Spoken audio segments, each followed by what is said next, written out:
A lot that helped to bring a different type of growl to the bass that hadn't been presented before, because up until that point it was very soft tones. Unless you were playing with Jack Bruce, he used to just turn his Marshall half stacks up as loud as he could, and he could actually feel the bass coming through. Now moving on to some experimental music, which in this style I believe is most personified in Les Claypool. Les Claypool, who played with Primus, Les Claypool's Flying Fire Brigade, Colonel Claypool and the Bucket of Burning Brains, and Les Claypool by himself. You know, he's pretty much the guy you go to for experimental music. And what he did is that he is a bass player, but he's also the lead writer of Primus and all the other bands he's in. So what happens is that he composes something, and the rest of the band composes around that. So the bass is the lead instrument most of the time in his music. So here's a short example. Kind of get that funny feeling.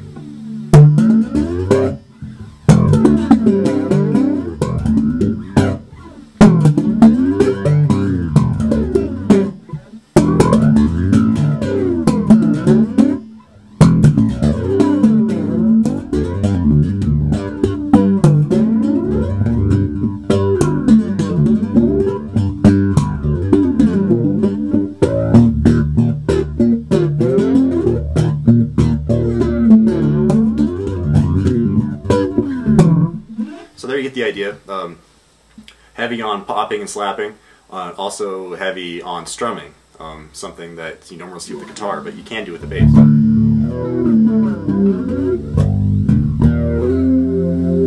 Yeah, so there you go. Hopefully these examples, which I've run through extremely quickly, give you an idea of how the bass has moved from a rhythm instrument to a lead instrument, and how the bass player has become a more prominent role in modern music, not just rock and roll. Also progressive. So where do we go from here? Something that I've discovered, and is also a main thrust of my paper, is that the modern bass player, somebody that's just looking to pick up the bass, trying to learn it, it's a much more open market now, because people always, back in the day, didn't used to be able to afford lessons. Private lessons are really expensive, they take up a lot of time, and it's not always on your schedule. So what people are doing nowadays is if they buy a bass, they're probably watching videos on YouTube or listening to new music on MySpace, or any of the other social networking sites, or sites like Pandora and stuff like that are introducing people to a wide array of music where the bass is very prominent. And in so doing, it's become much more popular, and it's really become a medium for people to learn how to play the bass.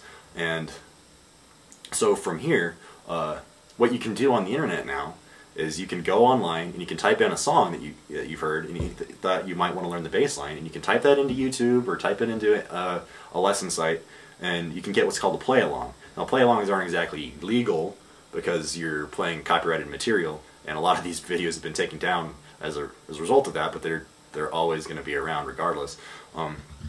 What you can do with these videos, though, is you can watch somebody actually play the bass line and actually hear it more accentuated than you would if you were just listening to the song. And by actually being able to watch them play it and being able to hear the bass more prominently, people are being able to learn new riffs and licks that they can transform into their own music. And this, I believe, is going to result in a more diverse type of music, or at least a demand for a more diverse pop type of music. And the bass will play a heavier role. So, that being said, hopefully I didn't run over my 10 minutes, probably did, but if you have any questions, I'll probably be in the front of the room, being as I recorded this earlier. I'm going to play out with another Larry Graham tune.